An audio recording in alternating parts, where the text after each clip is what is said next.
Hello and welcome back to the channel. Thank you for joining me in another of my videos. Now, 2025 is coming. Is it going to be a good year or is it going to be a bad year? That's the question that a lot of people will be asking at this precise moment. I'm not actually going to be asking that question because last year did the same sort of thing, thinking, oh golly, I think it's going to be a toughie because surely these digital IDs will be coming in now, or the CBDCs, or the financial crash that never happened. All those various bird flu things that we were told were likely to come, and a number of other things at Marburg, whatever it was, and various other things that we thought the deep state had all lined up. And it may be that actually, shows like this and shows like many of the other shows out there have done their job by laughing and pointing fun at the dark state and going, don't be ridiculous, we're not going through that anymore. Your threat. I mean, at the moment we've got the threat of the UFOs, haven't we? They're all over the place. And you've got to feel sorry for the news anchors who are trying to sit there in all earnesty saying, we don't know what they are, we think there's going to be an invasion. And we know that Project Bluebeam has been planned for some time. This is all this sort of so-called soft disclosure of the UFOs coming in, and is to actually make people frightened. But I think at the end of it, we've seen far too many of the UFO films, the science fiction films, to actually think any of this is true. And when it does happen, when they really blow up some airlines, perhaps they'll blow up the Air Force first, and then they'll blow up real people and blow up a few real houses, because they'll do anything to try and convince you that this is actually aliens from another planet, so that we all club together. Oh, yes, what does the deep state want? Oh, a one world government. Yes, where one world can protect us from another world. I don't think it's going to wash. I really don't think it's going to wash. I think this is their absolute last attempt. They're scrabbling on the edge of the cliff tops now with their, what else have we got? If that doesn't work, what else have we got? Well, you could take a razor blade and get into the bath, deep state cabalist one world government, and just take yourself out, really. It would be very useful. So instead of looking at 2025 with the sort of, oh my God, horror lenses, I'm going to look at it, why don't we start talking about things that actually matter to us? Instead of worrying that those things that matter to us are being eroded, instead of going, oh God, these things that we used to hold dear, they're all going. What am I going to do? Is actually embrace the things that we used to say were important, like a family, like a stable family, a mother and a father and a couple of kids, a boy and a girl. Let's hold those up as the things that we should be looking for, that we put forward as an example of wholesomeness. A mum and a dad and a boy and a girl learning together and growing up and being a unit, with perhaps a gran and a granddad as well. Instead of sort of making these things, that family institution is disappearing. No, don't let it disappear. Grab hold of the bloody family and put them back on the table, along with manners. Manners. Do you remember manners, when you could walk down the street and you didn't hear the F word or the C word or various other words being emitted from all and sundry, even old grannies?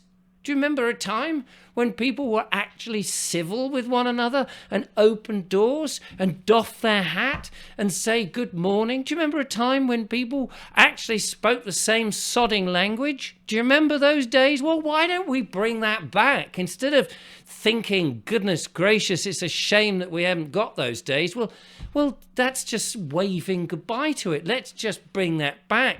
Why not? When somebody's swearing, let's say, excuse me, do you mind not swearing?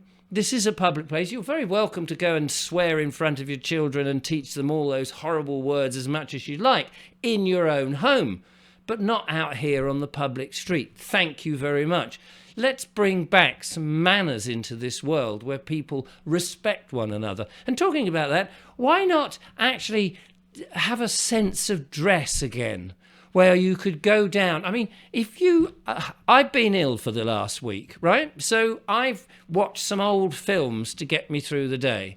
And you look at some of these old films from the 1940s and 50s where people were dressed up and they looked nice.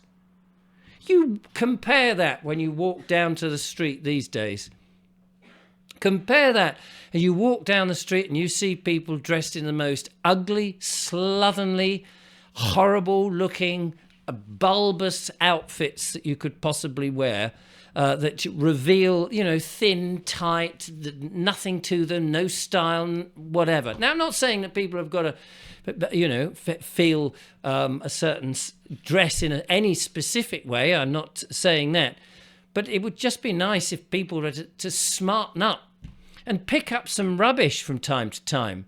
You see all the rubbish strewn all over the streets. Wouldn't it be nice to live in an environment that was just nice again, instead of us going, oh golly, why doesn't the council pick it up? We need to take back those responsibilities for our community ourselves and not rely on somebody else. Oh, but I'll be taking somebody else's job, won't I, if I do that? No, don't be ridiculous. Of course you won't be taking somebody else's job. It's our job to keep the community looking nice. It's not that for the council, because if we give them more power, they'll come banging on the door demanding more money for their wretched council taxes and things like that. Another thing that I think would be very nice is to bring the family back round the table. We do it at Christmas, don't we? Oh, yes, we do it at Christmas, and look at all the arguments. That's because, let's face it, our families are all scattered all over the bloody place, and when you bring them together, they've all come in with so many different opinions because they have not shared part of the community. Let's bring our families back, mum and dad and the children round the table at meal times, all phones down, all electronic communications out the window. Not literally out the window, obviously, although sometimes that might be a good idea. And have a conversation with one another. Bring back that community where we can talk and say, look, what is the matter with you, you little toe rag? You seem to be silent most of the day. I haven't spoken with your mum and dad for ages. What's going? Oh, it's puberty. Let me tell you about puberty. Let me explain what's going on in your body. I understand that. And what about you? You could learn something. Do you know what I mean, ladies and gentlemen? I'm making a lot of fun about this because I think it's important. I think it's important to get back to wholesome food, to wholesome conversation, to basically to wholesomeness. That we bring back those core principles to our lives, which is important and has made this country and independent countries and tribes, whatever their cultures, whatever the independent cultures around the world have been, those cultures have brought people together and they understand one another. We're trying to fit all these different other cultures and ways and expressing ourselves and being very careful about what we say to each other. And it's actually driving us apart rather than bringing us all together. And one thing that we need to do is to bring ourselves together, and we do that by having a stable family.